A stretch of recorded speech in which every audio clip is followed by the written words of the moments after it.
So இந்த நாளின் தியானத்திற்காக சங்கீதம் 83ஆம் அதிகாரத்தை நம்ம என்ன பண்ணலாம், தியானிக்கலாம். ஏன் அப்படின்னு பார்த்தீங்கன்னா, எசேக்கியேல் 38ஆம் அதிகாரத்தில் என்ன எழுதப்பட்டிருக்குன்னு தெரிஞ்சுக்கணுன்னா நீங்கள் சங்கீதம் 83ஆம் அதிகாரத்தை தியானித்தால் மாத்திரம்தான் உங்களுக்கு விளங்கும். அதனால் இன்றைக்கு நம்ம சங்கீதம் 83ஆம் அதிகாரத்தை என்ன பண்ணலாம், தியானிக்கலாம். சாம் சாப்டர் 83. ஸோ முதலாவது வசனத்தை நான் வாசிக்கிறேன். பேசேஜாக நம்ம என்ன பண்ணலாம், வாசிக்கலாம். ஒரேடியாக 18 வசனங்களையும் நம்ம வாசித்தா நிறையா சத்தியங்கள் விடுபட்டு போகும். 18 வசனங்களையும் நம்ம ரொம்ப ஆழமாக தியானிக்க போகிறது கிடையாது. ரொம்ப மேலோட்டமாக ப்ரீஃபாக தான் நம்ம என்ன பண்ணலாம், தியானிக்கலாம். முதலாவது வசனம், தேவனே மௌனமாக இராதேயும், பேசாமல் இராதேயும், தேவனே சும்மா இராதேயும். இதோ உம்முடைய சத்துருக்கள் கொந்தளித்து உம்முடைய பகைஞர் தலையெடுக்கிறார்கள். உமது ஜனத்திற்கு விரோதமாக உபாய தந்திரங்களை யோசித்து உமது மறைவில் இருக்கிறவர்களுக்கு விரோதமாக ஆலோசனை பண்ணுகிறார்கள். அவர்கள் இனி ஒரு ஜாதியா இராமலும் இஸ்ரவேலின் பேர் இனி நினைக்கப்படாமலும் போவதற்காக அவர்களை அதம் பண்ணுவோம் வாருங்கள் என்கிறார்கள். ஆடி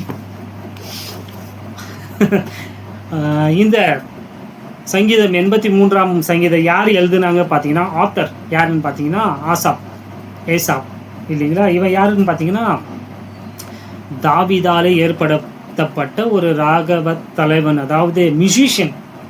தேவாலயத்தில் பணி செய்யும்படியாக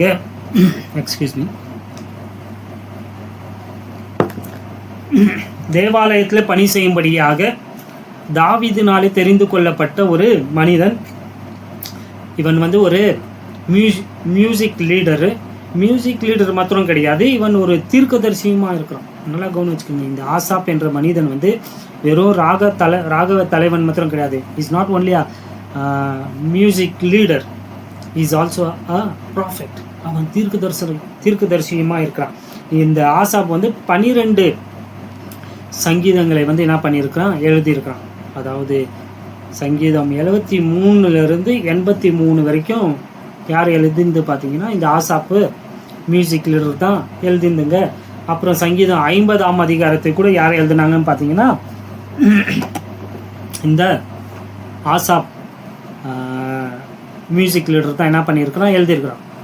50ஆம் அதிகாரம் 73 83ஆம் அதிகாரம் வரைக்கும் யார் எழுதிந்து, ஆசாப் இந்த மியூசிஷியன் தான் எழுதியிருக்கிறான். இவன் யார், ஒரு தீர்க்கதரிசி. அது இந்த அதிகாரங்களை நீங்கள் வாசிக்கிறப்பவே நீங்கள் என்ன பண்ணுவீங்க, புரிஞ்சு கொள்வீங்க. இன்றைக்கு நான் உங்களுக்கு போதிக்கிறப்போ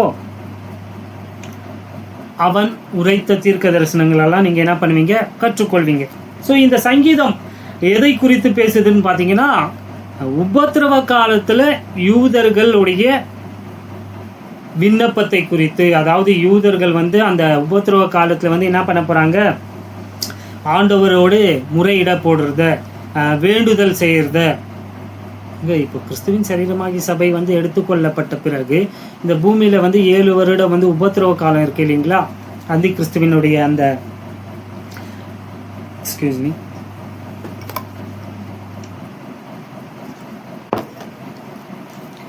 அந்தி கிறிஸ்துவினுடைய அந்த கிறிஸ்துவின் சரீரமாகிய சபை வந்து பரலோகத்திற்கு எடுத்துக்கொள்ளப்பட்ட பிறகு இந்த பூமியில் வந்து 7 வருடம் உபத்திரவ காலம் இருக்கு இல்லைங்களா, அந்தி கிறிஸ்துவினுடைய ஆட்சியில். அப்போ சம்பவிக்க போகிறத தான் இங்கே ஆசாப் வந்து என்ன பண்ணியிருக்கிறாரு, பாடியிருக்கிறார் பாருங்க. இது ஒரு பாட்டு இல்லைங்களா, சங்கீதம்னா பாட்டு தானே, அது தீர்க்க தரிசன பாடல். ஸோ அந்த உபத்திரவ காலத்தில் யூத மக்கள் என்ன பண்ண போகிறாங்க, கடவுளை நோக்கி வந்து முறையிட போகிறாங்க, விண்ணப்பிக்க போகிறாங்க, ஜெபிக்க போகிறாங்க. அந்த ஜெபத்தை தான் வந்து இங்கே என்ன பண்ணப்பட்டிருக்கு, எழுதப்பட்டிருக்குங்க. அவங்க என்ன ஜெபிக்கிறாங்க, ஆண்டவரே இவங்களை பழி வாங்குங்க. யூதர்கள் ஜெபிக்கிறாங்க, அவங்கள சுற்றி இருக்கிற அந்த ஜனங்கள் இவங்களை வந்து என்ன பண்ண போகிறான், எப்படின்னா அழிச்சுன்னுட்டு பிளான் பண்ணுறாங்க இல்லைங்களா. உபத்திரவ காலத்தில் என்னென்ன நடக்க போகுதுன்ட்டு வெளிப்படுத்தின விசேஷத்தை வாசிங்க. பேர் அழிவுகள் எல்லாம் ஏற்பட போகுது இல்லைங்களா. ஸோ அந்த காலகட்டத்தில் வந்து யூத மக்களை வந்து இந்த அந்தி கிறிஸ்து என்ன பண்ண போகிறான், போட்டு நசுக்க போகிறான், அவங்களை உபத்திரப்படுத்த போகிறான், சாகடிக்க போகிறான், ஜெனோசைடு. அப்போது நடக்க போகுதுங்க. அந்த காலத்தில் வந்து ஒவ்வொரு யூதர்களும் என்ன பண்ண போகிறாங்க, தேவனை நோக்கி முறையிட போகிறாங்க, கதற போகிறாங்க, அழுவ போகிறாங்க. ஆண்டவரே, எங்களை அடிக்கிற இவங்களை நீங்கள் பழி வாங்குங்க, ஏன் சைலண்ட்டாக இருக்கிறீங்க, ஏன் மௌனமாக இருக்கிறீங்க, ஏன் சும்மா இருக்கிறீங்க. வாசிச்சிங்களா இல்லையா? 1வது வசனத்திலே வருது பாருங்க, ஆண்டவரே தேவனே மௌனமாக இராதையும், பேசாமல் இராதையும், தேவனே சும்மா இராதையும். எங்க ஆண்டவர் இருக்கிறீங்க? ரொம்ப தூரமா போயிட்டீங்களா? எங்களுடைய கூக்குரல் உங்களுக்கு கேட்கலையா ஆண்டவரே? எங்களை இப்படி கொடுமைப்படுத்தி கொண்டு இருக்கிறாங்களே, நீங்க ஏன் சும்மா இருக்கிறீங்க? கடவுள் இல்லைனால இல்லைங்க, கடவுள் இருக்கிறாங்கன்ட்டு எல்லா யூதர்களுக்கும் தெரியும். புரியுதுங்களா? நம்ம வேணும்னா வந்து என்ன பண்ணிடுறோம், மற்ற மதத்துலலாம் கடினமான சூழ்நிலைகள் வந்து ஏற்படுறப்போ கடவுள் இருக்கிறாரா, கடவுள் கண்ணுக்குதா? ஆனால் யூத மக்கள் அப்படியெல்லாம் கிடையாது. ஏன்னா அவங்களுக்கு நல்லா தெரியும், அவங்க தேவனை குறித்து அவங்களுக்கு நல்ல அறிவு இருக்குது, அவருடைய வார்த்தையெல்லாம் இருக்குது. அவங்களுடைய கேள்வியெல்லாம் என்னன்னு பார்த்தீங்கன்னா, ஏன் கடவுள் நம்மளை ரட்சிக்க மாட்டேருக்கிறாரு, ஏன் நம்மளை காப்பாற்ற மாட்டேருக்கிறாரு, ஏன் சும்மா இருக்கிறாரு. ஸோ இவங்க வந்து ஜெபம் பண்ணுறாங்க, கடவுள்கிட்ட சொல்கிறாங்க, ஆண்டவரே எங்களை வந்து இப்படி 10 நாடுகள் எங்களை சுற்றி என்ன பண்ணிட்டு இருக்கிறாங்க, எங்களை தீர்த்து கட்டிடணும் அப்படின்ட்டு எங்களை தாக்கிட்டு இருக்கிறாங்க, நீங்கள் ஏன் ஆண்டவரே சும்மா இருக்கிறீங்க அப்படின்ட்டு ஜெபிக்கிறாங்க பாருங்க. ஸோ வேத பண்டிதர்கள் எல்லாம் வந்து இந்த வேதத்தை வாசிச்சுட்டு இங்கே சொல்லப்பட்ட சம்பவம் வந்து எப்போ நடந்துச்சுன்ட்டு அவங்க வந்து தேடிட்டு இருக்கிறாங்க. ஆனால் நீங்கள் நல்லா கவனிச்சிங்கன்னா, இங்கே சொல்லப்பட்ட சம்பவம் வந்து இன்னும் வரலாற்றில் எங்கேயும் நீங்கள் பார்க்க முடியாது. ஏன் பார்த்தீங்கன்னா, இது இன்னும் சம்பவிக்கலை. அதுதான் சொன்னேன், இது வந்து வரலாற்றில் வந்து இதை உங்களால் வந்து கண்டுபிடிக்க இயலாது. ஏன்னா இது வரலாற்றில் எங்கேயும் சம்பவிக்கலை. இது மாறாக இது தீர்க்க தரிசனம். தீர்க்க தரிசனம்னா இன்னும் நடக்கலை, நடக்க போகுது என்பது பொருள். தீர்க்க தரிசனம் என்பதற்கு பொருள் என்ன, இன்னும் சம்பவிக்கலை, சம்பவிக்க போகுது. அதனால தான் வரலாற்றில் வந்து நீங்கள் வந்து இதை வந்து என்ன பண்ண முடியாது, பார்க்க முடியாது. ஏன்னா இந்த கிருபையின் யுகம் முடிந்த பிறகு தான், இந்த ஏஜ் ஆஃப் கிரேஸ் கம்ப்ளீட் ஆன பிறகு தான் இந்த தீர்க்க தரிசனங்கள் வந்து என்ன பண்ணப்படும், நிறைவேறும். அஃப்கோர்ஸ் இதெல்லாம் நிறைவேறத்திற்கு மேடை வந்து அமைக்கப்பட்டு கொண்டிருக்கிறது. The stage is being said. ஆனால் இன்னும் இது எதுவுமே என்ன பண்ணல, நடக்கலை. மேடை வந்து அமைக்கப்பட்டு இருக்குங்க. ஆனால் அந்த மேடையில் வந்து இந்த சம்பவங்கள் எல்லாம் இன்னமும் என்ன ஆகலை, நிறைவேறல, இதெல்லாம் நடக்கலை. அப்போ நம்ம பரலோகத்திற்கு போன பிற்பாடு தான் அந்த மேடையின் மேலே வந்து இதெல்லாம் அரங்கேற்கப்படும். நல்லா கவனிச்சுக்குங்க. ஏன்னா தற்போது நம்ம வந்து ரகசிய யுகத்தில் வாழ்ந்து கொண்டிருக்கிற தீர்க்க தரிசன யுகம் வந்து என்ன பண்ணப்பட்டிருக்கு, நிறுத்தப்பட்டிருக்கு. ஒருபோதும் இதை வந்து நீங்கள் என்ன பண்ணாதீங்க, மறக்காதீங்க. இன்றைக்கு எந்த விதமான தீர்க்க தரிசனமும் என்ன ஆகல, நிறைவேறல, நிறைவேறவும் போகிறது கிடையாது. ஆனால் எல்லாமே அந்த தீர்க்க தரிசனம் நிறைவேறுதலுக்கு என்ன பண்ணப்பட்டிருக்கு, மேடை அமைக்கப்பட்டு கொண்டிருக்கிறது என்பதில் மாற்று கருத்து கிடையாது. ஸோ இந்த மத்திய கிழக்கில், மிடில் ஈஸ்டில் நடக்கிற எல்லா சம்பவத்தையும் வந்து இந்த வேதத்தோடெல்லாம் நீங்கள் வந்து என்ன பண்ண முடியாது, அதை ஒப்பிட்டெல்லாம் இன்றைக்கு போதிக்க முடியாது. ஏன்னா இன்றைக்கு எந்த விதமான தீர்க்க தரிசனமும் என்ன பண்ணல, நிறைவேறவில்லை. ஆனால் இன்னைக்கு இருக்கிற ப்ரீச்சர்ஸ் எல்லாம் என்ன பண்ணுறாங்க, இந்த அதிகாரத்தை வெளிப்படுத்தணும், விசேஷத்தை எடுத்துக்கணும்.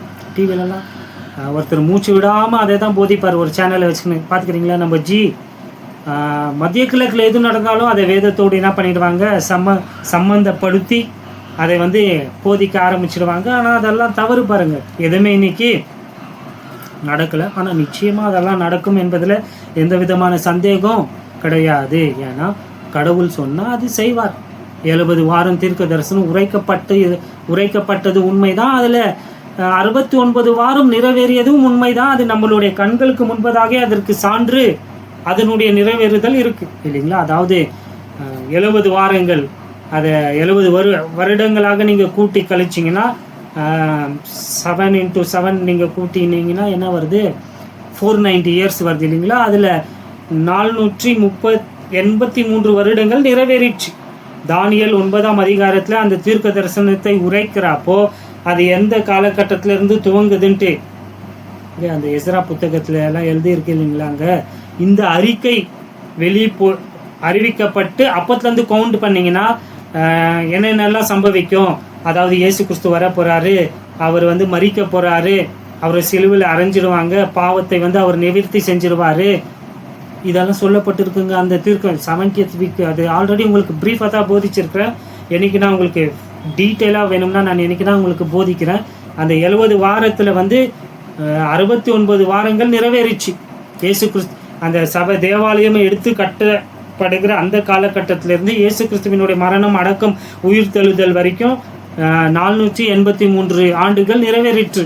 இன்னும் ஒரே ஒரு வாரம் மாத்திரம்தான் நிறைவேறல. அந்த ஒரு வாரம் தான் 7 வருடம். அது இன்னும் நிறைவேறலைங்க, பெண்டிங்கில் இருக்குது. ஏன் பார்த்தீங்கன்னா தீர்க்க தரிசனத்தினுடைய காலத்தை கடவுள் வந்து என்ன பண்ணிட்டாரு, நிறுத்திட்டு இருக்கிறாரு. ஏன்னா ரகசியத்தின் யுகத்தை அவர் கொண்டு வந்துட்டார் இல்லைங்களா.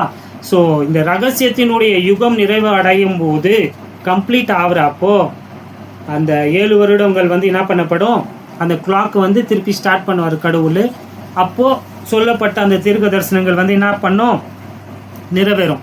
அந்த 7 வருஷத்தில் தான் அந்த கிறிஸ்து என்ன பண்ண போகிறான், சமாதான ஒப்பந்தத்தை வந்து செய்ய போகிறான். ஆமாவா இல்லைங்களா? வெளிப்படுத்தின விசேஷத்தெல்லாம் நீங்கள் வாசிச்சது இல்லைங்களா? 7 வருஷம் ஒப்பந்தத்தை வந்து அந்த கிறிஸ்து என்ன பண்ணுவான், செய்வாங்க. யூத ஜனங்களோடு, யூத நாட்டோடு செஞ்சுட்டு அதில் 3 வருஷம் வந்து சமாதானமாக இருக்கும். அப்புறம் 3 வருஷத்துக்கு அப்புறம் நடக்க போகிற அந்த கோரமான சம்பவங்கள் எல்லாம் வெளிப்படுத்தின விசேஷத்தில் எழுதப்பட்டிருக்கு. வாசிச்சு பாருங்கள். ஸோ இன்றைக்கு அந்த எண்ணெய் குறித்து நியூமராலஜியை பற்றியெல்லாம் சொல்கிறேன் இல்லைங்களா, சொல்கிறேன் பாருங்கள். ஸோ இந்த சங்கீதம் 83ஆம் அதிகாரம் வந்து ரொம்ப ரொம்ப ரொம்ப முக்கியமான ஒரு அதிகாரம். ஏன் பார்த்தீங்கன்னா இந்த அதிகாரம் யாரை பற்றி பேசுதுன்னு பார்த்தீங்கன்னா அந்தி கிறிஸ்துவை குறித்து பேசுது. உங்களுக்கு ஆல்ரெடி சொன்னேன் இல்லைங்களா, இந்த எண்களை குறித்து உங்களுக்கு நான் டீச் பண்ணுறேன், நியூமராலஜி பற்றி பேசுகிறேன்ட்டு.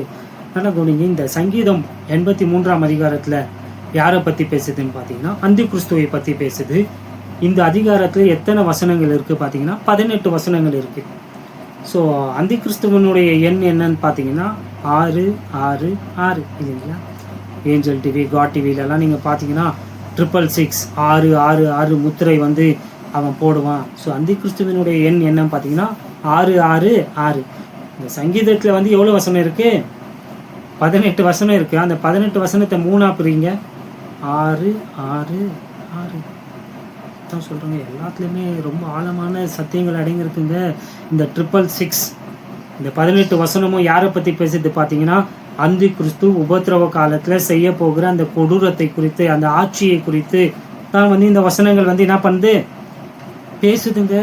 அந்தி கிறிஸ்து என்ன பண்ண போகிறான், அந்த உபத்திரவ காலத்தில் வந்து இஸ்ரேல் ஜனங்களோடு ஒரு சமாதான ஒப்பந்தத்தை செய்ய போகிறான் இல்லைங்களா. 7 வருஷம் ஒப்பந்தம், அதில் பாதி கடந்து போன பிறகு நடுவில் அந்த ஒப்பந்தத்தை வந்து அவன் மீறுவான். The peacemaker will become a peace breaker. 3 வருஷத்துக்கு அப்புறம் பார்த்தீங்கன்னா அவன் என்ன பண்ணிடுவான், அந்த ஒப்பந்தத்தை வந்து மீறி யூத மக்களை வந்து என்ன பண்ணுவான், கொடுமைப்படுத்துவான். இதுக்கு முன்பதாக அவங்களுக்கு சம்பவித்திராத கொடுமைகள் எல்லாம் அவங்களுக்கு செய்வான். அந்த நேரத்தில் தான் யூத மக்கள் வந்து கடவுளை நோக்கி முறையிடுறாங்க. அதுதான் இங்கே நம்ம இந்த 4 வசனத்தில் என்ன பண்ணோம் வாசிச்சோமா இல்லைங்களா. அவங்க வந்து ஜெபிக்கிறாங்க, ஆண்டவரே எங்களை இப்படி அந்தி கிறிஸ்துவும் அவனோடு சேர்ந்து 10 நாடுகளும் என்னை என்ன பண்ணுறாங்க, எங்களை கொடுமை செய்துட்டு இருக்கிறாங்க, ஜெனோசைடு கொலை பண்ணிட்டு இருக்கிறாங்க. நீங்கள் ஏன் ஆண்டவரே அமைதியாக இருக்கிறீங்க, எங்களை ரட்சிங்க, எங்களை காப்பாற்றுங்க ஆண்டவரேன்ட்டு என்ன பண்ணுறாங்க, ஜெபிக்கிறாங்கங்க. இவங்க யாருன்ற வசனம் சொல்லுது 2வது வசனத்தில், உம்முடைய சத்துருக்கள். இந்த 2வது வசனம் மீண்டும் வாசிக்கும். இதோ உம்முடைய சத்துருக்கள் கொந்தளித்து உம்முடைய பகைஞர் தலையெடுக்கிறார்கள். யாருக்கு விரோதமா, உம்முடைய ஜனத்திற்கு விரோதமா. உம்முடைய ஜனம் யாரு, இஸ்ரேல் யூத மக்களுக்கு விரோதமாக உபத்திரவ காலத்தில் அந்தி கிறிஸ்துவும் அவங்கள சுற்றி இருக்கிற அந்த 10 நாடுகளும் வந்து என்ன பண்ணுறாங்க, தலையெடுத்து இவங்களை மேற்கொண்டு இவங்களை அழிக்கிறாங்க. அதற்காக வந்து இவங்க என்ன பண்ணுறாங்க, ஜெபிக்கிறாங்க. வேதத்தை நல்லா நிறுத்தி நிதானமாக நீங்கள் என்ன பண்ணணும், வாசிக்கணுங்க. ஏன்னா இன்னைக்கு சபையில் வந்து தவறாக வந்து போதிக்கப்பட்டு கொண்டு இருக்கிறது. யார் மூலியமாக, போதகர்கள் மூலியமாக. என்ன போதிக்கிறாங்க, இந்த யூத மக்களுக்கு விரோதமாக வந்து என்ன பண்ணிட்டு இருக்கிறாங்க, போதிச்சுட்டு இருக்கிறாங்க. விசுவாசிகளுடைய இருதயங்களில் வந்து என்னத்தை விதைச்சிட்டு இருக்கிறாங்க பார்த்தீங்கன்னா, யூதர்களுக்கு எதிர்மறையான வெறுப்புகளை வந்து என்ன பண்ணிட்டு இருக்கிறாங்க, போதிச்சுட்டு இருக்கிறாங்க. யூதர்களுக்கு விரோதமாக என்ன சொல்கிறாங்க, ஆண்டவர் இஸ்ரேல் ஜனங்களை தள்ளிட்டாரு, அவங்க ஆண்டவருக்கு கீழ்ப்படியில, அதனால் ஆண்டவர் அவங்கள வெறுத்துட்டாரு, அவங்க வந்து இப்போ கடவுளுக்கு சொந்த சம்பத்தெல்லாம் கிடையாது, they are not peculiar people to God. God என்ன பண்ணிட்டாரு, காஸ்டம் அவே, அவங்கள ஆண்டவர் தள்ளிட்டாரு. இப்போ ஆண்டவருக்கு பெக்யூலியர் பீப்புள் யாரு, கிறிஸ்துவின் சரீரமாகிய சபை தான் அப்படின்ட்டு ஒரு எதிர்மறையான நெகட்டிவான ஒரு எண்ணங்களை வந்து யாருக்குள்ள விதைச்சிட்டு இருக்கிறாங்க, விசுவாசிகளுக்குள்ளே வந்து இன்றைக்கு போதகர்மார்கள் வந்து என்ன பண்ணிட்டு இருக்கிறாங்க, விதைச்சிட்டு இருக்கிறாங்க. அவங்களுக்கெல்லாம் வேதம் கொடுக்கிற பதில் என்ன பார்த்தீங்கன்னா, யூத மக்கள் தேவனுடைய சொந்த சம்பத்தா இருக்கிறாங்க, they are peculiar people of God. அவங்களுக்கு விரோதமாக நீங்க செயல்பட்டீங்கன்னா அது யாருக்கு விரோதமாக செயல்படுறதுக்கு சமம் பார்த்தீங்கன்னா, கடவுளுக்கு விரோதமாக செயல்படுறதுக்கு சமம். நான் சொல்ல, பைபிள் சொல்லுது. ஆண்டவரே உம்முடைய ஜனத்திற்கு விரோதமாக இருக்கா இல்லைங்களாங்க, இருக்கு. உங்களுக்கு இன்னொரு தேவனே மௌனமாக இராதையும் பேசாமல் இராதையும், தேவனே சும்மா இராதையும், இதோ உம்முடைய சத்துருக்கள் கொந்தளித்து உம்முடைய பகைஞர் தலையெடுக்கிறார்கள், உமது ஜனத்திற்கு விரோதமாக. 3வது வசனத்துல இருக்கு பாருங்க, உம்முடைய ஜனனா, அந்த உம்முடையனா ஜெகோவா கடவுளே, உம்முடைய ஜனங்கள்னா யாரு, யூத மக்கள், இஸ்ரேல் நாட்டுக்கு விரோதமாக இவங்க தலையெடுக்கிறாங்க, இவங்களை அழிச்சுன்னு என்ன பண்ணிட்டு இருக்கிறாங்க, செயல்பட்டு கொண்டிருக்கிறாங்க அப்படின்ட்டு போதி சொல்லப்பட்டு இருக்கு பாருங்க. அந்த 70வது வாரத்துல நடக்க போற கொடூரத்தை வந்து என்ன பண்ணிட்டு இருக்கிறாங்க, எங்க கடவுள்கிட்ட விண்ணப்பித்து கொண்டு இருக்கிறாங்க.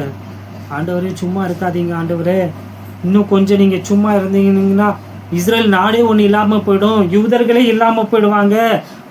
ஏன்னா அவங்க அவ்வளோ இன்டென்ஸ் ப்ரோசிக்யூஷனை வந்து என்ன பண்ணிட்டு இருக்கிறாங்க, அனுபவிச்சு கொண்டு இருக்கிறாங்க. அவ்வளோ கொடூரமான உபத்திரவத்திற்குள்ளாக அவங்க என்ன பண்ணிட்டு இருக்கிறாங்க, போயிட்டு இருக்கிற வாசனை. ஏன் கடவுள் சும்மா இருக்கிறாரு, ஏன் நம்மளை காப்பாற்ற மாட்டே இருக்கிறாரு அப்படின்ட்டு அவங்க ஜெபிக்கிறாங்க. ஆனால் கடவுள் எது செஞ்சாலும் ஒரு நோக்கத்தோடு தான் செய்வார் இல்லைங்களா.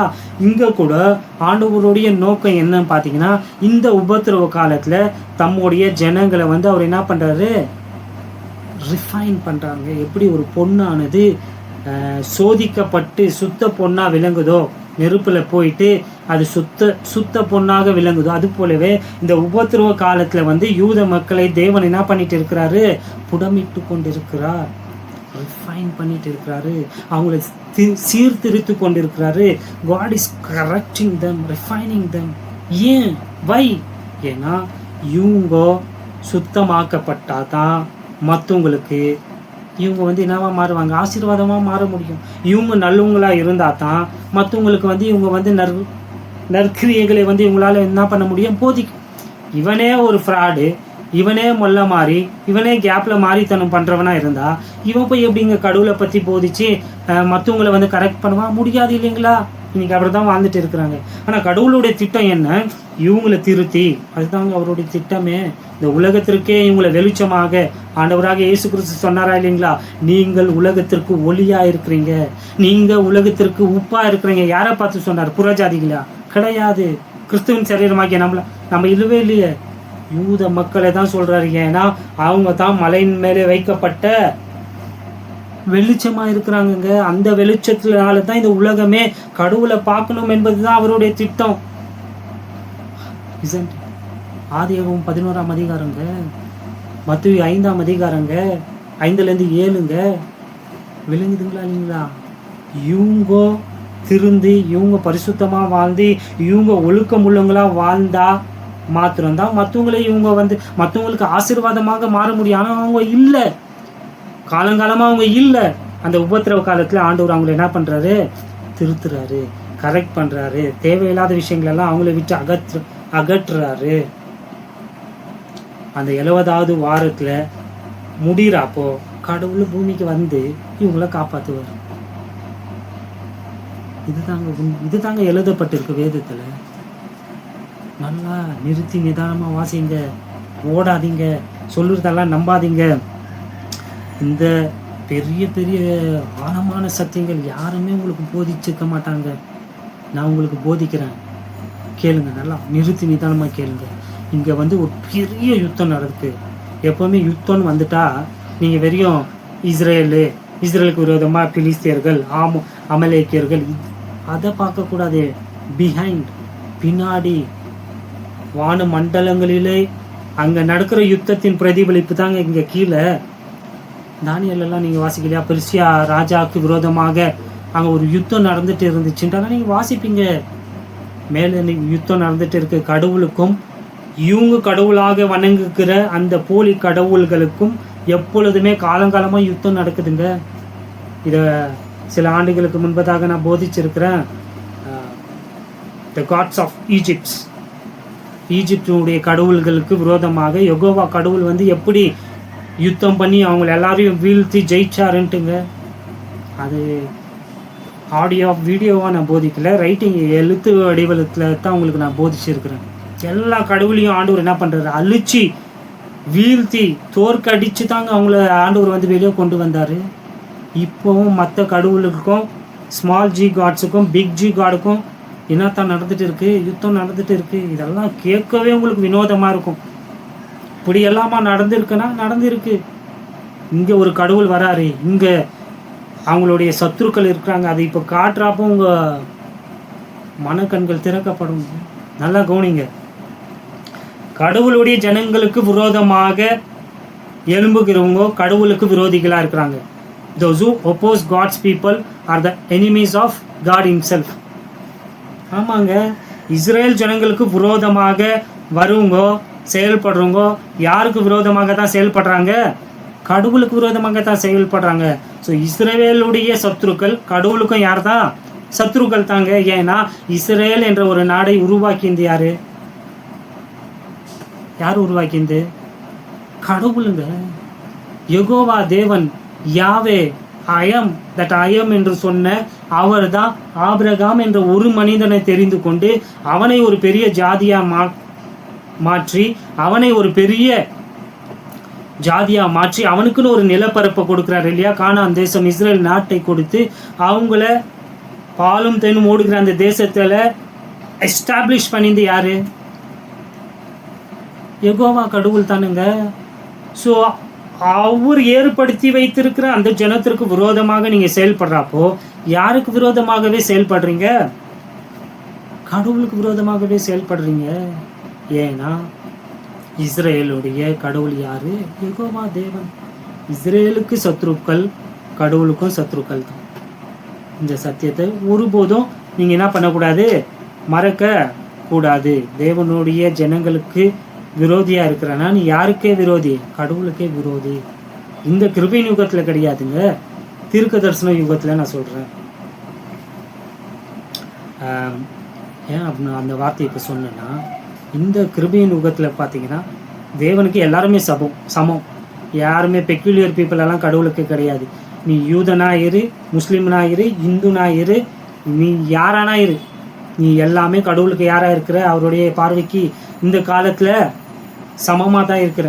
நீ ரட்சிக்கப்படணும்னா கிறிஸ்து உனக்காக செய்ததை நம்பினா தான் ரட்சிப்பு. நீ யூதனாக இருந்தாலும் சரி, இந்துவாக இருந்தாலும் சரி, முஸ்லீமாக இருந்தாலும் சரி, எல்லாருமே ஆண்டவருக்கு இப்போ ஆண்டவருடைய பார்வையில் இந்த யுகத்தில் எப்படி தான் ஈக்குவல். அதனால தான் அந்த வார்த்தையை சொன்னேன் வரேன். ஸோ இந்த காலத்தில் வந்து யூதர்கள் வந்து ஆண்டவருக்கு என்ன கிடையாது? பெக்யூலியர் பீப்புள் எல்லாம் கிடையாது. கவனம் வச்சுக்கோங்க. என்னடா இப்போ யூதருக்கு சப்போர்ட் பண்ணுறான். நான் யூதர்களுக்கெல்லாம் சப்போர்ட் பண்ணால் தவறு கிடையாது, ஆனால் நான் சப்போர்ட் எல்லாம் பண்ணுறது கிடையாது. ஏன்னா இந்த கிருபின் காலத்தில் வந்து ஆண்டவர் எல்லோரும் ரட்சிக்கப்படணும், அவருடைய சித்தத்தை அறிந்து கொள்ளணும் என்பது தான் கடவுளுடைய திட்டமாக இருக்கிறது. விளங்குதுங்களா? ஸோ அவங்களுடைய அந்த யுகத்தை குறித்து தான் உங்களுக்கு நான் டீச் பண்ணிட்டு இருக்கிறேன். நல்லா கவனிங்க. இந்த காலத்துலேயும் யூதர்களை கடவுள் வந்து என்ன பண்ணுறாரு? நேசிக்கிறாரு, அவங்கள அழிய விட மாட்டார். ஏன்னா இப்போ அவரால் ஏற்படுத்தப்பட்டவங்களுக்கு ஆண்டவர் அவரு நிறைய திட்டங்களை வைத்திருக்கிறாரு. இப்போ அவங்கள சாகடிச்சிட்டிங்கன்னா ஆண்டவருடைய திட்டங்களில் வந்து என்ன ஆகும்? நிறைவேறுமா? நிறைவேறாது. ஸோ அதனால் அவங்கள காப்பாற்ற வேண்டியது யாருடைய கடமை? கடவுளுடைய கடமை. நான்லாம் ஹெல்ப் பண்ண வேண்டிய அவசியம் எல்லாம் கிடையாதுங்க. இந்த உலகத்தில் யாருமே வந்து இஸ்ரேலுக்கு ஹெல்ப் பண்ணணும் வேண்டிய அவசியம் கிடையாது. ஏன்னா அவர் ஆண்டவருடைய ஜனங்கள், அவர் அவங்கள வந்து என்ன பண்ணுவார்? காப்பாற்றுவார். விளங்குதுங்களா? ஆனால் இன்றைக்கி உலகத்தில் இருக்கிற பெரும்பாலுமான நம்பிக்கை என்ன பார்த்தீங்கன்னா, இஸ்லாமியர்கள் மத்தியில், கிறிஸ்தவர்கள் மத்தியில் என்ன பார்த்தீங்கன்னா, ஆண்டவர் வந்து நான் உன்னை ஆசீர்வதிக்கிறவங்களை ஆசீர்வதிப்பேன், சபிக்கிறவங்களை சபிப்பன்ட்டு ஆதியாகமம் 12ஆம் அதிகாரத்தில் சொல்லியிருக்கிறாரு இல்லையா? அதை வந்து அவங்க யாரோடு மாத்திரம்தான் பார்க்குறாங்க பார்த்தீங்கன்னா, வெறும் ஆபிரகாமோடு மாத்திரம்தான் பார்க்குறாங்க. இந்த வசனம் வந்து வெறும் அந்த தனிப்பட்ட நபருக்கு கொடுக்கப்பட்டதுப்பா. ஆபிரகாமுக்கு தான் ஆண்டவர் சொல்கிறார், நீ விட்டுட்டு வா உன்னுடைய தேசத்தை, நான் உன்னே ஆசீர்வதிப்பேன், உன் பேரை பெருமைப்படுத்துவேன், உன்னை பெரிய ஜாதி ஆக்குவேன் அப்படின்ட்டு அந்த தனிப்பட்ட நபரோடு தான் ஆண்டவர் வந்து என்ன பண்ணாரு? உடன்படிக்கை செஞ்சார், இந்த ப்ராமிஸ் எல்லாம் கொடுத்தாருன்ட்டு போதிக்கிறாங்க சில போதகர்மார்கள். தவறு. எல்லா இஸ்லாமியர்களும் அதை தான் என்ன பண்ணுறாங்க? நம்புகிறாங்க. ஆண்டவர் எப்படி ஆபிரகாமுக்கு தான் சொன்னாங்க, இஸ்ரேல் நாட்டுக்கு சொல்ல வேதத்தை படிக்கிறது. உன்னை ஆசீர்வதித்து உன்னை பெரிய ஜாதியாக மாற்றுவேன் அப்படின்னு சொல்கிறாருன்னா அவங்க யார்? ஆபிரகாமுக்குள்ளேருந்து வந்தவங்க தானே. சரி, ஒரு வசனம் இல்லைங்க, முழு வேதமே ரோமர்லேருந்து பிலமோன் வரைக்கும் நீங்கள் எடுத்துட்டிங்கன்னா முழு வேதமே அவங்களுக்கு தானே. எவ்வளோ வசனம்னாலும் உங்களுக்கு நான் கொடுக்குறேன். ஸோ உன்னை ஆசீர்வதிக்கிறவங்களை நான் ஆசீர்வதிப்பேன், உன்னை சபிக்கிறவங்களை சபிப்பேன் என்று சொன்ன வார்த்தை பெரிய ஆபிரகாமுக்கு மாத்திரம் கிடையாது, அது அவனுடைய சந்ததிக்கும் என்பதை நிரூபிக்கிறான் இல்லையா? நிரூபிக்கணும் இல்லைங்களா? ஆதியாகமும் 27ஆம் அதிகாரத்தை திருப்பிக் கொள்ளுங்க. இவங்களுடைய அந்த பிலீஃபை வந்து நம்ம ரெஃப்யூட் பண்ணலாம். ஏன்னா அவங்க சொல்கிறாங்க, ஆதியாகமம் 12ஆம் அதிகாரத்தில் கடவுள் வேறு ஆபிரகாமோடு தான் வந்து வாக்கு தத்தம் பண்ணார், ப்ராமிஸ் அவனுக்கு தான் சொன்னார், அது அவனுக்கு மாத்திரம் தான் குறிக்கும், அது இஸ்ரேல் ஜனங்களுக்கெல்லாம் கிடையாதுன்னு போதிக்கிறாங்க இல்லையா? அவங்களுக்கு பதில் ஆபிரகாமுடைய மகன் யாரு? ஈசாக்கு. ஈசாக்குடைய மகன் யாரு? யாக்கோபு, அதாவது ஆபிரகாமனுடைய பேரன். ஆமாவா இல்லையா? ஆதியாகமம் 27ஆம் அதிகாரம் 29வது வசனம் பாருங்களேன். ஜனங்கள் உன்னை சேவிக்கவும் ஜாதிகள் உன்னை வணங்கவும் கடவர்கள். யாரை பத்தி பேசுறது? அந்த வசனத்தை முழுசா வாசிக்கலாம். உன் சகோதரருக்கு எஜமானா இருப்பாய், உன் தாயின் பிள்ளைகள் உன்னை வணங்குவார்கள், உன்னை சபிக்கிறவர்கள் சபிக்கப்பட்டவர்களும் உன்னை ஆசீர்வதிக்கிறவர்கள் ஆசீர்வதிக்கப்பட்டவர்களுமாய் இருப்பார்கள் என்று சொல்லி அவனை ஆசீர்வதித்தான். இங்க ஈசாக்கு யாக்கோபை ஆசீர்வதிக்கிறதை குறித்து நம்ம என்ன பண்றோம்? வாசிச்சோம். ஸோ ஆபிரகாமினுடைய ஆசீர்வாதங்கள் எல்லாம் அவனுடைய மகனான ஈசாக்குக்கு பொருந்தும். அதுக்கப்புறம் ஈசாக்கினுடைய மகனாகிய யாக்கோபுக்கு அந்த ஆசீர்வாதங்கள் பொருந்தும் என்பது வசனத்துல கிளியரா இருக்குங்க. இல்லப்பா, கடவுளுக்கு அவங்க கீழ்ப்படிஞ்ச வாசம் தான் அந்த ஆசீர்வாதங்கள், அவங்க கீழ்ப்படியாத வாசம் அந்த ஆசீர்வாதங்கள் அவங்களுக்கு சேராதுன்ட்டு போதிக்கிறாங்க இல்லையா? அதுவும் தவறு. ஏன்னா யாக்கோபு இப்போ ஆசீர்வாதத்தை பெறப்போ அவன் தன்னுடைய அப்பாவை ஏமாத்திட்டு இருக்கான்.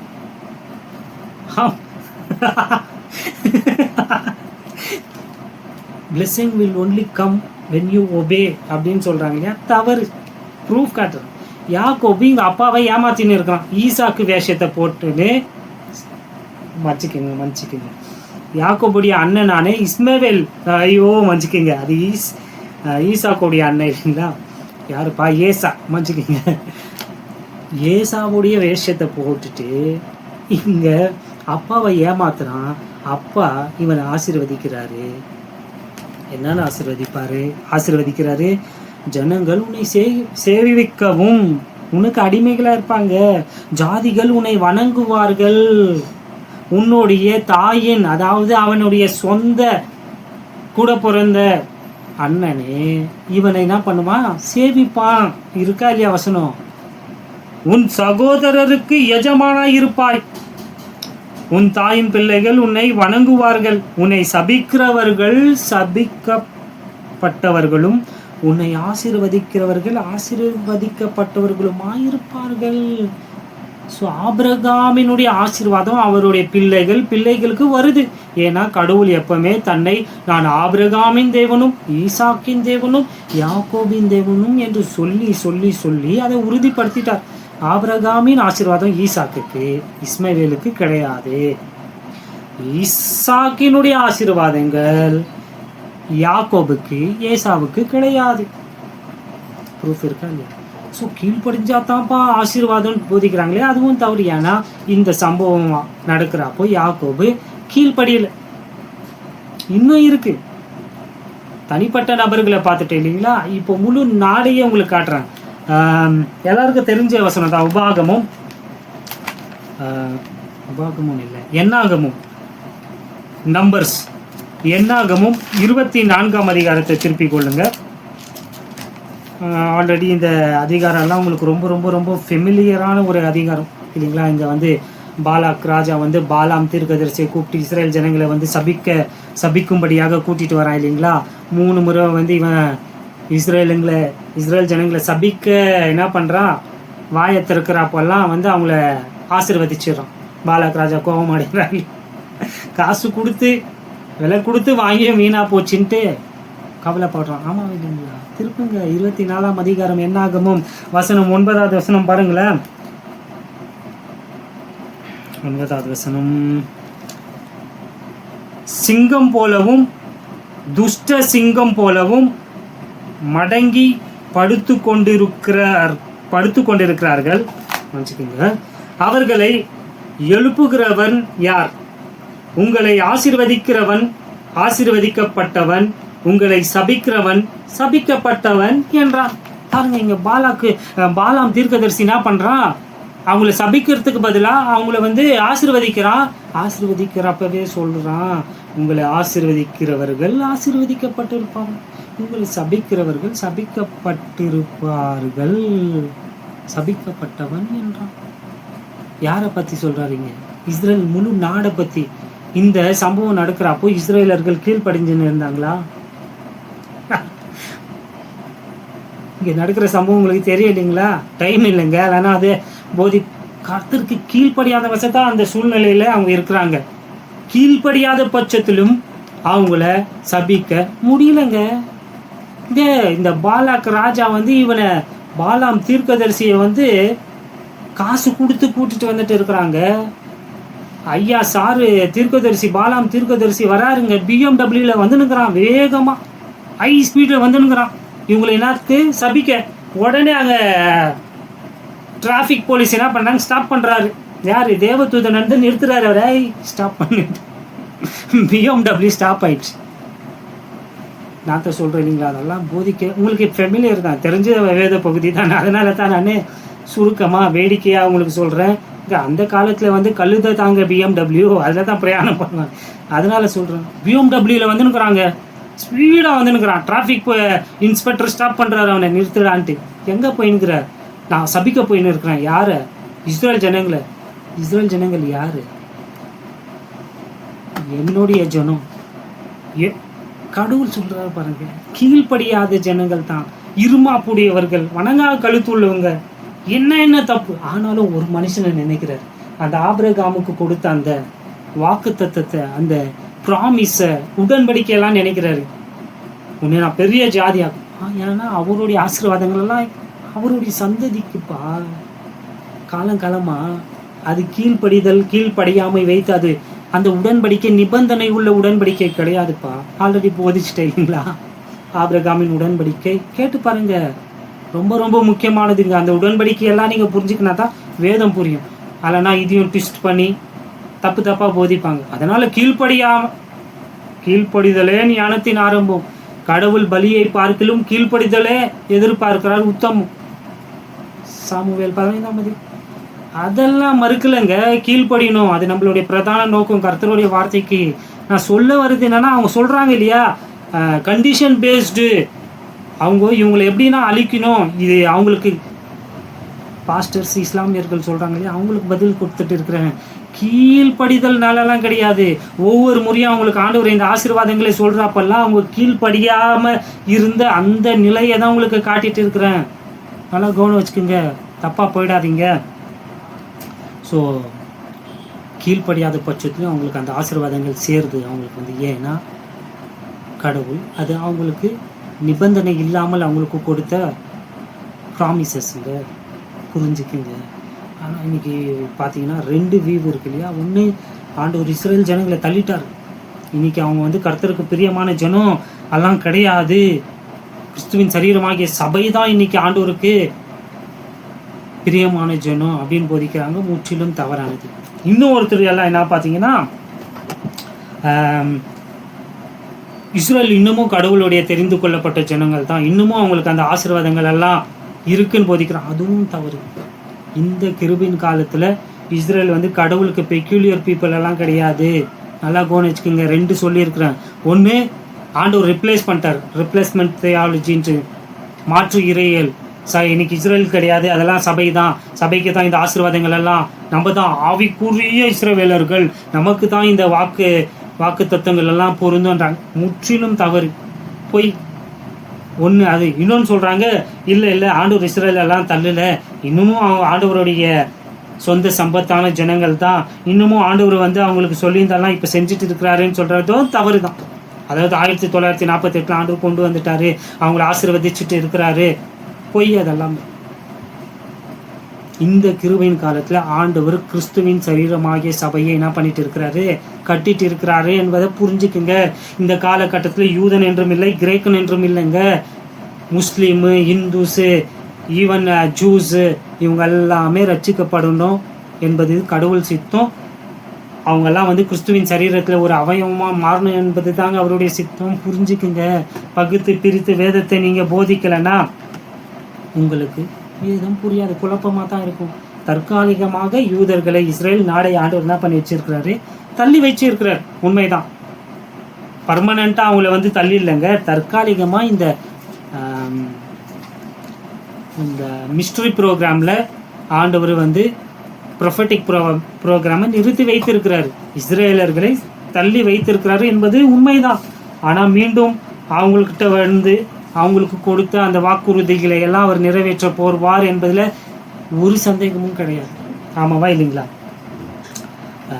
அதனால் இந்த ஜனத்துக்கு விரோதமாக எழும்புறாங்க இல்லைங்களா, இவங்க தான் யாருக்கு சத்ருவாக இருக்கிறாங்க, கடவுளுக்கு சத்ருவாக இருக்கிறாங்க. நீங்களும் கடவுளுக்கு வந்து என்னவா மாறிடாதீங்க, சத்ருக்களா மாறிடாதீங்க. 3வது வசனம், மீண்டும் அந்த வசனத்தை வாசிக்கலாம். சங்கீதம் 83ஆம் அதிகாரம் 3வது வசனத்துங்க. இந்த ஈவில் பிளான்ஸ், தீய திட்டங்களை வந்து தீட்டி, எப்படின்னா இந்த இஸ்ரேலர்களை வந்து என்ன பண்ணிடணும், அழிச்சுன்னுட்டு என்ன பண்ணுறாங்க, அவங்க பிளான் போடுறாங்க இல்லையா, அந்த பிளானு ஒருபோதும் நிறைவேறாது. ஏன்னா அவங்கள ஏற்படுத்தியது கடவுள் அவங்கள அழிய ஒருபோதும் விட மாட்டார். அது நீ யாரானா இரு, இந்த உலகத்தில் நீ வந்து டிக்டேட்டராக இரு இல்லைங்களா, அயாத்துல்லாலாம் டிக்டேட்டர் தான் இல்லையா, டிக்டேட்டர்ஷிப். நீ யாரனா இரு, இந்த உலகத்தில் இஸ்ரேல் ஜனங்களை அழிக்க முடியாது. நீ அந்தி கிறிஸ்தவனா இரு, பிசாசனா இரு, அழிக்க முடியாது. அதை பற்றி தான் இப்போ போதிக்கிறவங்களுக்கு. யாரெல்லாம் ட்ரை பண்ணாங்க,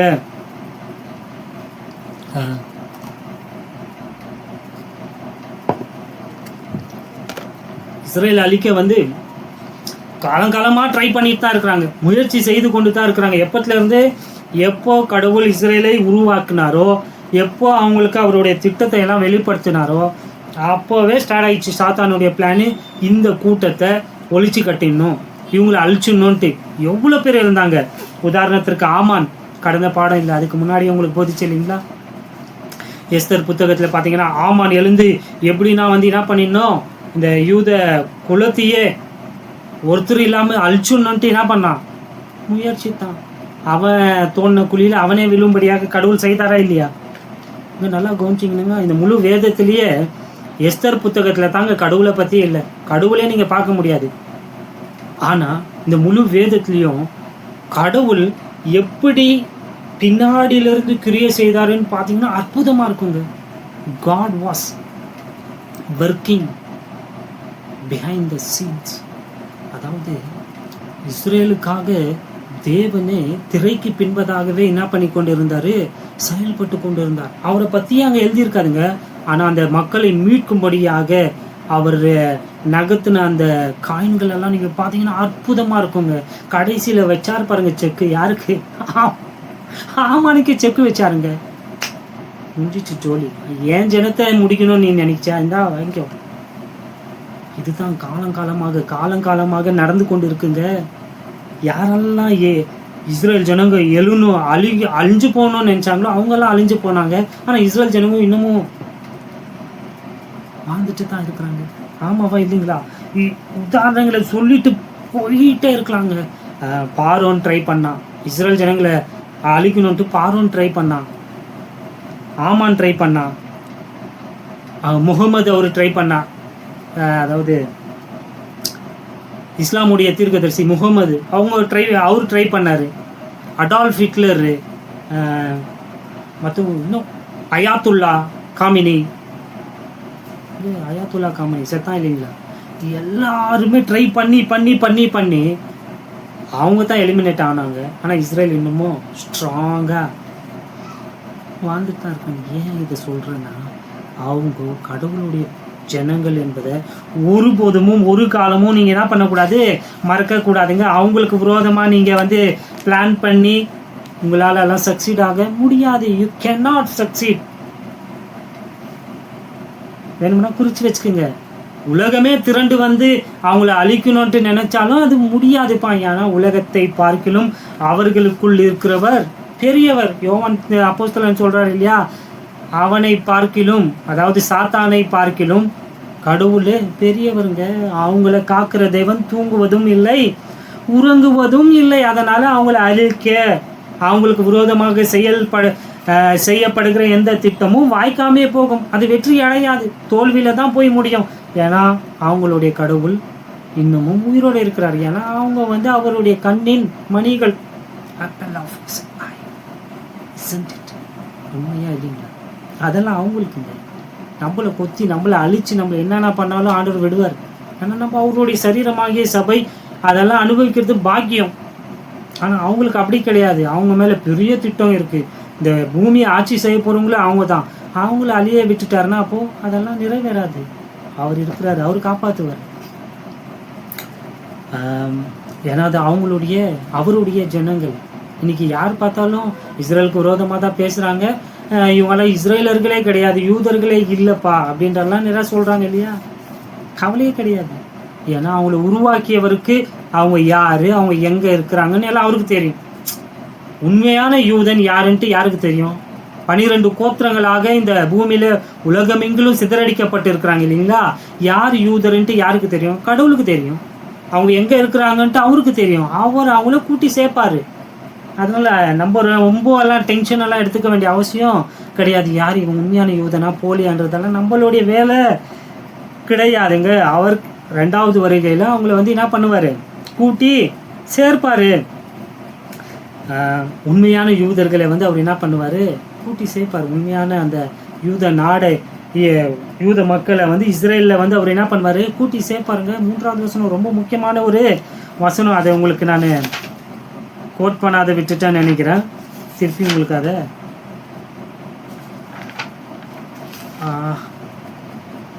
விட்டுட்டான்னு நினைக்கிறேன் நான்.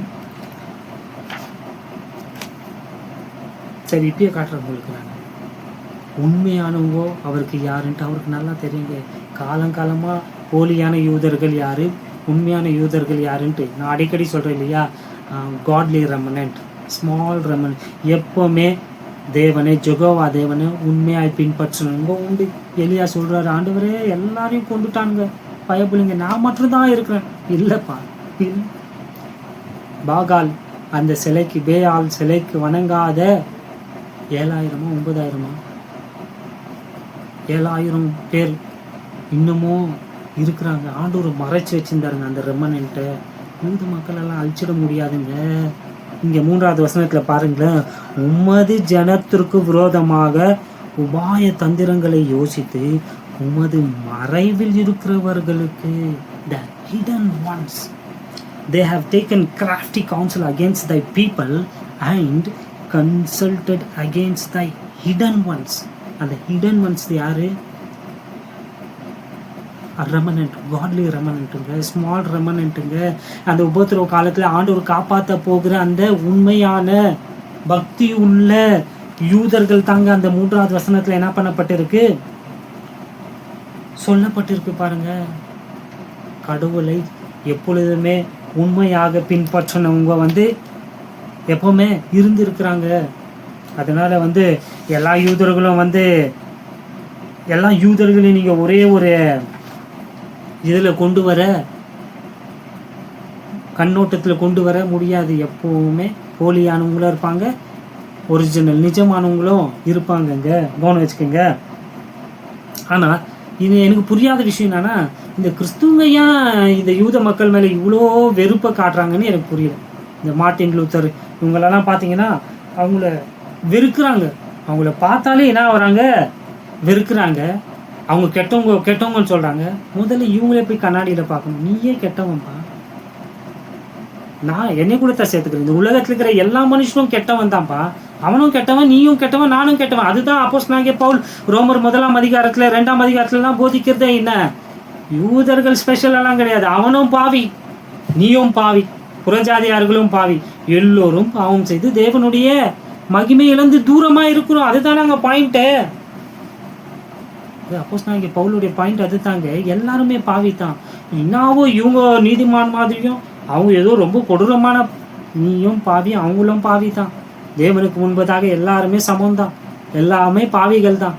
ரட்சிக்கப்படணுமா, ஆண்டவராகிய இயேசு கிறிஸ்துவை நீ என்ன பண்ணணும், சொந்த ரட்சகரா ஏற்றுக்கொள்ளணும். ஸோ அவங்க மேலே கசப்பெல்லாம் நீ காட்ட உனக்கு அருகதியே கிடையாது. ஏன்னா நீயுமே யார் தான், ஒரு பாவி தான். அப்போஸ்தலனாகிய பவுலுடைய கண்ணோட்டம் பாருங்க யூத மக்கள் மேலே, நல்லா கவனிக்கிங்க. இன்னைக்கு இவங்களுடைய கண்ணோட்டம் தவறாக இருக்குது. ஆனால் அப்போஸ்தலனாகிய பவுல் வந்து எப்பொழுதுமே அவருடைய கண்ணோட்டம் என்னவா இருந்துச்சுன்னா, யூத மக்கள் வந்து கடவுளுடைய ஜனங்கள், அவங்க எப்படின்னா ரட்சிக்கப்படணும் என்பது தான் அவருடைய அனுதின விண்ணப்பமாய். ரோமர் திருப்பங்களா 3வது வசனத்திலே நம்ம இன்னும் மன்னிச்சுக்கோங்க, இந்த அதிகாரத்தை எப்படின்னா முச்சணும்ன்ட்டு நான் நினைக்கிறேன். ரோமர் 9 அதிகாரம் 1வது வசனம் பாருங்களேன். எனக்கு மிகுந்த துக்கம், இடைவிடாத மனவேதனை உண்டாயிருக்கிறது. யாரை பற்றி, தன்னுடைய சொந்த ஜனத்தை பற்றி அவர் சொல்றாரு. எனக்கு மிகுந்த துக்கம், இடைவிடாத மனவேதனை. இடைவிடாதனா எப்பவுமே யோசனையே இருந்திருக்கிறார். எப்படின்னா இவனுக்கு ரட்சிக்கப்பட்டணும் 10 அதிகாரம் 1வது வசனம். சகோதரரே இஸ்ரவேலர் ரட்சிக்கப்பட வேண்டும் என்பதே என் இருதயத்தின் விருப்பமும் நான் தேவனை நோக்கி செய்யும் விண்ணப்பமுமாய் இருக்கிறது. அவங்க ரட்சிக்கப்படணும் என்றுதான் அவருடைய இதய துடிப்பா இருக்குங்க. ஏன் இப்படி அவர் யோசிச்சாரு? 11 அதிகாரம் 25வது வசனம். ரோமர் 11 சொன்னா இல்லைங்களா? ரோமர் 9, 10, 11 இஸ்ரேல் அட்ரஸ் பண்றாரு. அதுக்கு தான் சொல்லுறது, கான்டாக்ட்ஸ்ல உங்களுக்கு போதிக்கிறேன்னு சொல்லி இருக்கிறேன் இல்லையா? பாருங்க 12 அதிகாரம் 25வது வசனம் பாருங்களேன். 11 அதிகாரம் 25வது வசனம் மன்னிச்சுக்குங்க. மேலும் சகோதரரே, நீங்கள் உங்களை புத்திமான்கள் என்று எண்ணாதபடிக்கு ஒரு ரகசியத்தை நீங்கள் அறிய வேண்டும் என்று இருக்கிறேன்.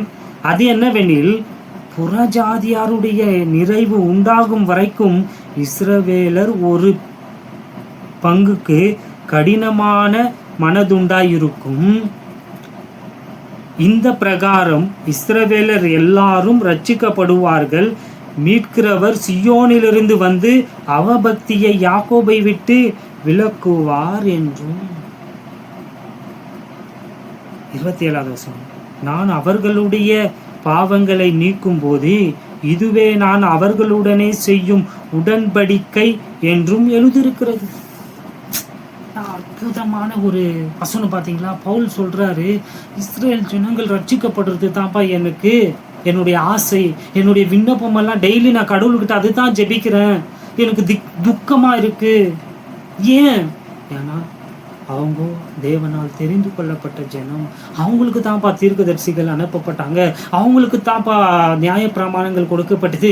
அவங்களுக்கு தான்ப்பா தேவாலயம் இருக்கு. அவங்களுடைய சந்ததி தான்ப்பா, தாவீதின் சந்ததியில தான்ப்பா இயேசு கிறிஸ்து வந்து பிறந்தாரு. எல்லாமே யூதர்களுக்கு தான்ப்பா. ஆனா பாத்தீங்கன்னா பரிதாப நிலை, அவங்க உண்மையான கடவுளை கொண்ட அவங்களே உண்மையான கடவுளை வணங்காம உலகம் எங்கிலும் சிதறடிக்கப்பட்டு அவங்களுடைய ப்ரிவிலேஜஸை எல்லாம் இழந்து கவலைப்படுறாருங்க. எல்லாமே அவங்களுக்கு தான். ஆனால் இப்போ பார்த்தீங்கன்னா எதுவுமே அவங்களுக்கு இல்லாமல் போயிற்று. ஸோ அவங்க ரட்சிக்கப்படணும் என்பது தான் அவருடைய விண்ணப்பமாக இருந்துச்சு. 28வது வசனம் ரொம்ப முக்கியமான வசனம் பாருங்க. சுவிசேஷத்தை குறித்து அவர்கள் உங்கள் நிமித்தம் பகைஞ்சராய் இருக்கிறார்கள். ஏன் இப்படி அவங்க இருக்கிறாங்க? ஏன் அவங்களுடைய கண்கள் மறைக்கப்பட்டிருக்கு, குருடாக்கப்பட்டிருக்கு? ஏன் ஒரு பங்கு வந்து வாசிச்சுமா இல்லைங்களா? ஏன் உனக்காகத்தான்ப்பா, எனக்காகத்தான், இந்த உலகத்தின் ஆசீர்வாதத்திற்காக தான்ப்பா அவங்க இப்போ இந்த நிலைமையில இருக்கிறாங்க. ஆனா இன்னைக்கு சபை என்ன சொல்லுது? போதகர்மார்கள் என்ன போதிக்கிறாங்க? ஆண்டவர் ரிப்ளேஸ் பண்ணிட்டாருப்பா, அவங்கெல்லாம் ஒன்றும் கிடையாது, நம்ம தான் கிறிஸ்துவின் சரீரமாகிய தான் ஆவிக்குரிய இஸ்ரவேலர்கள். அங்கேயே அவுட்டு, நீ அங்கேயே அவுட்டு. ஏன் வாசி, தெரிந்து கொள், நல்ல கவனிங்க, சுவிசேஷத்தை குறித்து அவர்கள் உங்கள் நிமித்தம் பகைஞ்சராயிருக்கிறார்கள். ஆங்கிலத்தில் அற்புதமா இருக்குங்க. They are enemies for whose sake, our sake. ரோமர் 11ஆம் அதிகாரம் 28வது வசனம் பாருங்களேன். As concerning the gospel, they are enemies for your sakes, Gentiles sake, Gentile world sake. நம் நிமித்தம் கடவுளுக்கு பகைஞ்சர் ஆயிட்டாங்க அவங்க. ஆனால் அவங்க பகைஞ்சர் கிடையாது. கீழ் வசனம் சொல்லி பாருங்களேன். But as touching the election, they are beloved for the father's sake. பிதாவின் நிமித்தம், தெரிந்து கொள்ளுதலின் நிமித்தம் அவங்க பிதாவுக்கு யாரா இருக்கிறாங்களா? பிரியமுள்ளவர்களா இருக்கிறாங்க. இருக்கா இல்லைங்களா? தமிழ்லையும் வாசிக்கலாமா? தெரிந்து கொள்ளுதலை குறித்து அவர்கள் பிதாக்களின் நிமித்தம் அன்பு கூறப்பட்டவர்களாக இருக்கிறார்கள். இப்போ அவங்க சத்துருக்களா இருக்கிறாங்க. ஏன்னா சுவிசேஷத்தின் நிமித்தங்க. ஸோ நீ இஸ்ரேல் இடத்துல உன்னை வைக்கிறப்போ, நீ உன்னை ஆவிக்குரிய இஸ்ரேலுன்னு நீ சொல்றனா, நீ யாருக்கு பகைஞ்சனா இருக்கிற? சுவிசேஷத்திற்கு நீ பகைஞ்சன். நான் சொல்றது ரொம்ப ஆழமா இருக்கும், நிறுத்தி நிதானமாக சொல்கிறேன் பாருங்கள். இப்போ யூத மக்களை மைண்டில் வச்சுக்கோங்க. அவங்க கிறிஸ்துவின் சரீரமாகிய சபையின் நிமித்தம் கடவுளுக்கு பகைஞ்சராக இருக்கிறாங்க, எளிமையாக இருக்கிறாங்க. இப்போ இந்த காலத்தில் நமக்காக, புறஜாதியார்களுக்காக அவங்க பகைஞ்சராக இருக்கிறாங்க. ஏன்னா அவங்க பகைஞ்சராக இருந்தால் மாத்திரம்தான் நமக்கு ரட்சிப்பு, நமக்கு சுவிசேஷம், கிருபின் சுவிசேஷம் அறிவிக்கப்பட்டு நம்ம ரட்சிக்கப்பட முடியும். கிங்டம் காஸ்பல்லாம் ரட்சிக்கப்பட முடியாதுங்க இந்த காலத்தில். கவனம் வச்சுக்கோங்க. ராஜ்யத்தின் சுவிசேஷத்துல எல்லாம் யாரும் ரட்சிக்கப்படலை. அதுக்கு தான் பகுத்து பிரித்து போதிக்கணும்னு சொல்கிறோம். ஃபார் த காஸ்பல் சேக், சுவிசேஷத்தின் நிமித்தம் அவர்கள் உங்கள் நிமித்தம், சுவிசேஷத்தை குறித்து அவர்கள் உங்கள் நிமித்தம் பகைஞ்சரா, கடவுளுக்கு எளிமையாக இருக்கிறாங்க. ஏன்னா சுவிசேஷத்தின் நிமித்தம் இந்த புறஜாதியார்கள் எல்லாம் ரட்சிக்கப்படணும் என்ற அந்த செய்தியினால அவங்க வந்து என்ன பண்ணுறாங்க? ஆண்டவருக்கு பகைஞ்சராயிட்டாங்க. அவங்கக்கிட்ட போய் இயேசு கிறிஸ்துவும் பாவத்துக்கு மறிச்சாரு, அடக்கம் பண்ணப்பட்டார், உயிரோடு எழுந்தாருன்னு இந்த சுவிசேஷத்தை சொன்னால் மேலே கீழே பார்த்து காரி துப்புவாங்க. துப்பிட்டுக்கிறாங்களா இல்லையா? யாருக்கிட்ட வந்து என்ன பேசுகிற? ஆதி ஆகமத்திலிருந்து நாளாகம் க்ரானிக்கல்ஸ், அதுதான் அவங்களுடைய கடைசி புத்தகம், சொல்லுறது எங்களை பற்றி, எங்களுக்கு எங்ககிட்டே வந்துட்டு பண்ணுறானுங்களா இல்லையா? பார்த்துக்கிறீங்களா இல்லையா? யூதர்கள் எப்படி கிறிஸ்துவங்களை உபத்திரப்படுத்துகிறாங்கன்ட்டு.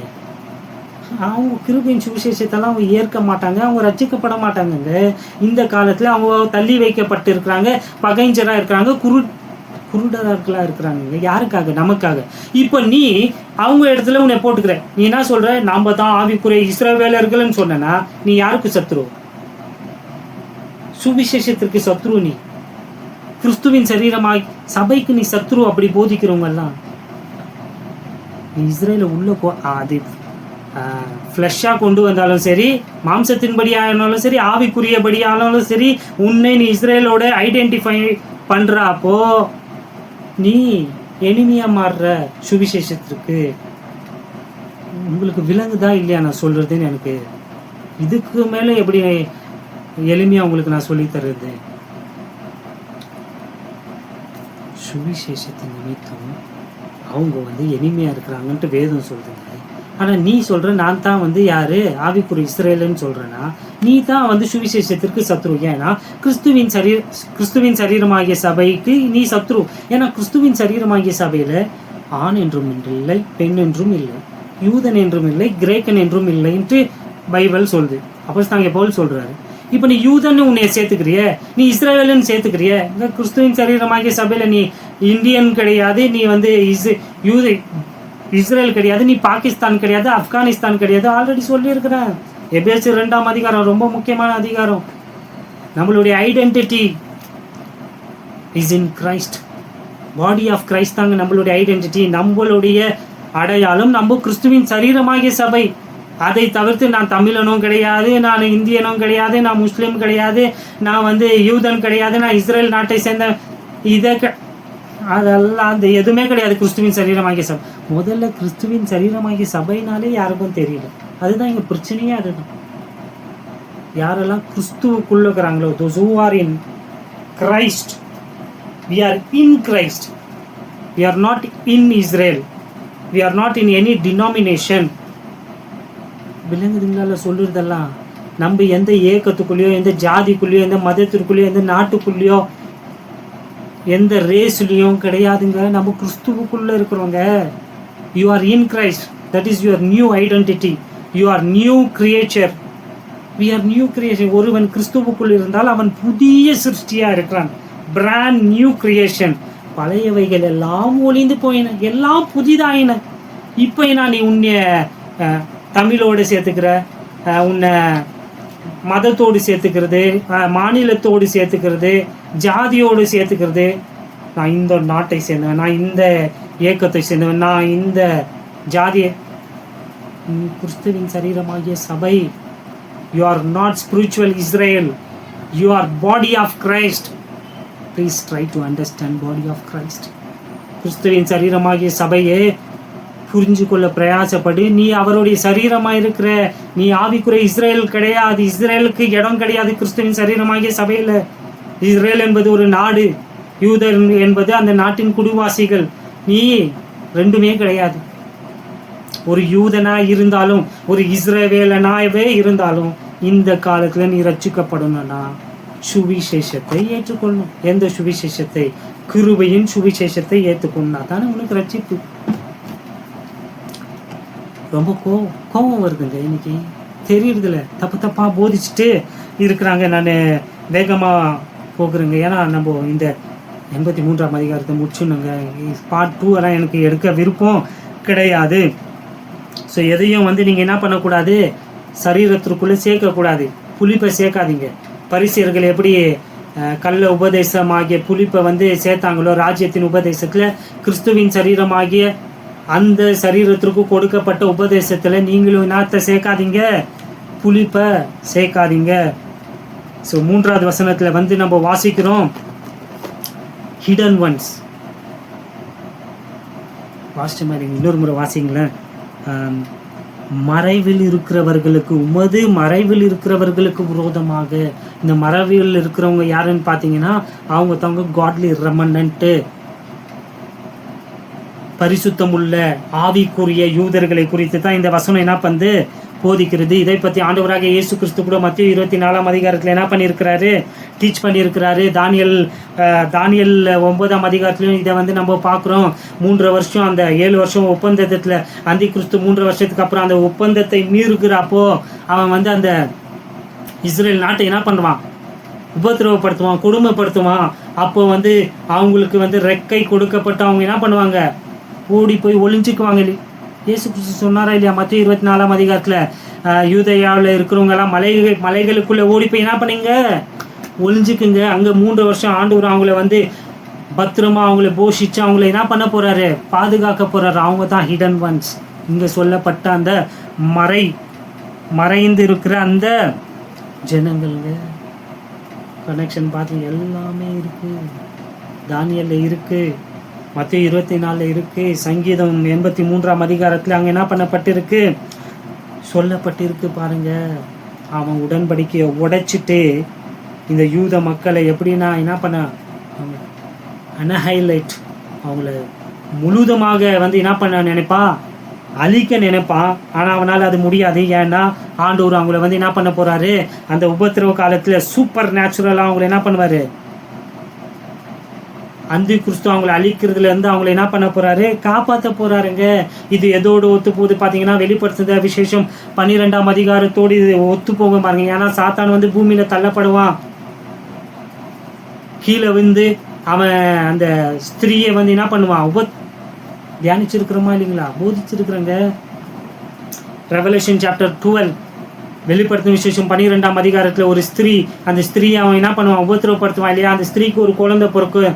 அது பாஸ்ட்ல நடந்ததை குறித்து உங்களுக்கு நான் டீச் பண்ணிக்கிறேன். 2 ப்ரொஃபெட்டிக் ஃபுல்ஃபில்மெண்ட்டுக்கு இது சொன்னேன்னா இல்லைங்களா. ஃபியூச்சர்ல வந்து இது யாரை குறிக்குது, ஸ்திரீ யாரு, இஸ்ரேல் நாடுங்க. அந்த ஆண் குழந்தை யாரு, 144,000 யூதர்களுங்க. ஒவ்வொரு கோத்திரத்திலும் 12,000 பேர். அதுக்குள்ளெல்லாம் டீட்டெயிலாக இன்னைக்கு போக எனக்கு நேரம் இல்லை.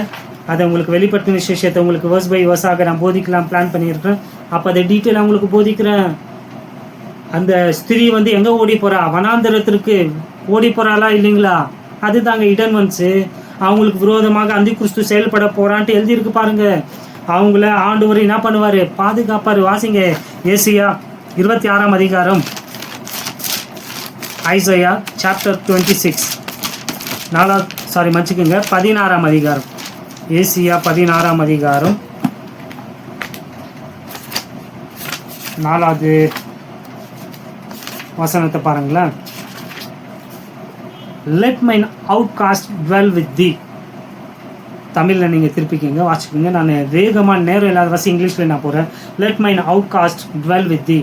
அதாவது கடவுள் சொல்கிறாரு, என்னுடைய தமிழில் என்ன 16ஆம் அதிகாரம்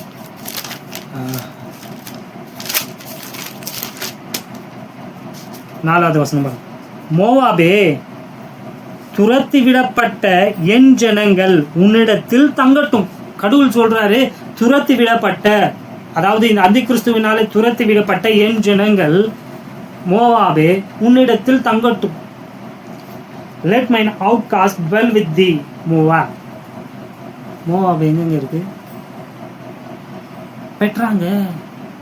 பார்த்துக்கிறீங்களா, பெட்ரா மலை மலை நாடு யோர்தான்ல இருக்குங்க. இந்த உபத்திரவ காலத்தில் வந்து இந்த இஸ்ரேல் நாடு எங்கே ஓடி போகும், பெட்ராக்கு ஓடி போகும், மோவாபுக்கு ஓடி போயிட்டு அங்கே மலை குகைகளுக்குள்ளே வந்து என்ன பண்ணிக்குவாங்க, ஒளிஞ்சிப்பாங்க.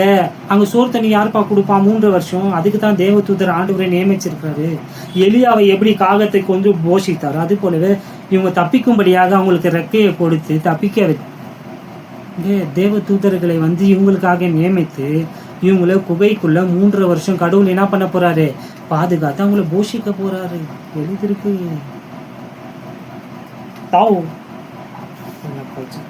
covered to them from the face of the spoiler. யார் அது, அந்தி கிறிஸ்து. for the extortioner is at an end, the spoilers ceases, the oppressors are consumed out of their land. உபத்திரவ காலத்தில் நடக்க போகிற சம்பவம் இவ்வளோ கிளியராக சொல்லுதுங்க. அங்கே பாருங்க, மோவாபே, துரத்தி விடப்பட்ட என் ஜனங்கள் உன்னிடத்தில் தங்கட்டும். மோவாப்னா பெட்ரால சங்கரிக்கிறவனுக்கு தப்ப. சங்கரிக்கிறவன் யாரு, அந்தி கிறிஸ்து. அவனுக்கு தப்ப அவர்களுக்கு அடைக்கலமா இரு. அவங்களுக்கு நீ அடைக்கலமா பாதுகாப்பா இரு. ஒடுக்குகிறவன் இல்லாத போவான், அந்தி கிறிஸ்து இல்லாம போவான். சங்கரிப்பு ஒளிந்து போவோம். மிதிக்கிறவர்கள் தேசத்தில் இராதபடிக்கு அழிந்து போவார்கள். பாத்தீங்களா, the faithful remnant is protected by God in the tribulation against Antichrist. பாத்தீங்களா, எல்லாமே இருக்குங்க.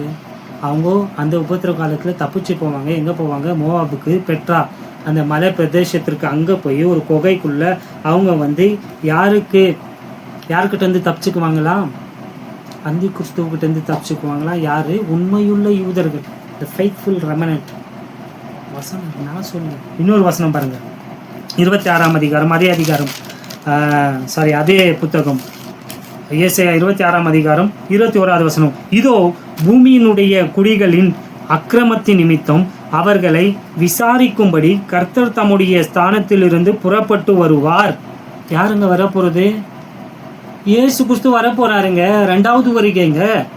பூமி தன் இரத்த பலிகளை வெளிப்படுத்தி தன்னிடத்தில் கொலை செய்யப்பட்டவர்களை இனி மூடாதிருக்கும். இருக்குங்களா இல்லைங்களா? தேவனுடைய கோபாக்கினைங்க இயேசு கிறிஸ்து திருப்பி வந்து அவருடைய கோபத்தை என்ன பண்ண போறாரு?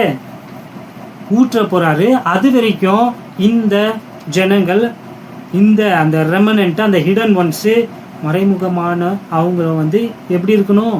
பாதுகாப்பா இருப்பாங்கங்க.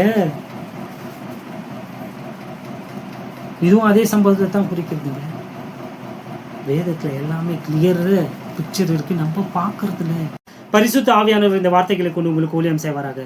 ஆண்டவராக இயேசு கிறிஸ்துவின் கிருபையும் சமாதானமும் நம்ம அனைவரோடும் இருப்பதாக.